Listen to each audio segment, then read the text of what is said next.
If anyone would like to speak English fluently like Lee, I recommend AII. ជំរាបសួរនាងខ្ញុំ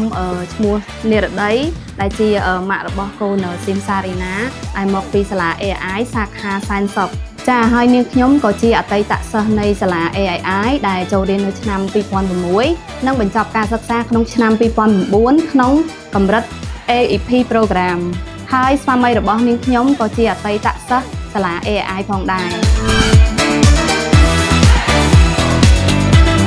មូលហេតុដែលខ្ញុំដាក់កូនខ្ញុំរៀនសាលា AI ពីព្រោះលោកគ្រូអ្នកគ្រូដែលមានគរុកោសល្យខ្ពង់ខ្ពស់ជាពិសេសគឺផ្នែកសន្តិសុខសេវាផ្សេងក៏ដូចជាបច្ចេកវិទ្យាក្នុងការបង្រៀនជាពិសេសគឺលោកគ្រូអ្នកគ្រូមានការយកចិត្តទុកដាក់ចំពោះកូនខ្ញុំឲ្យគាត់ឆាប់ចេះចាប់បាននៅភាសាអង់គ្លេសដោយឥឡូវហ្នឹងគាត់ជាប់ TEDx ចឹងអញ្ចឹងលោកគ្រូអ្នកគ្រូគាត់មានការបណ្ដុះបណ្ដាលទៅលើគាត់ច្រើន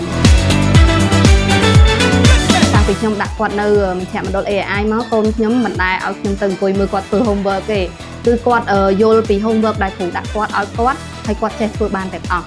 បើប្រៀបធៀបទៅនឹងចំនួនដែលខ្ញុំរៀនមកដល់បច្ចុប្បន្នចំនួនខ្ញុំរៀនគឺបច្ចេកវិទ្យាទំនើបប្រៀបនឹងបច្ចុប្បន្នគឺកាន់តែទំនើបថែមទៀត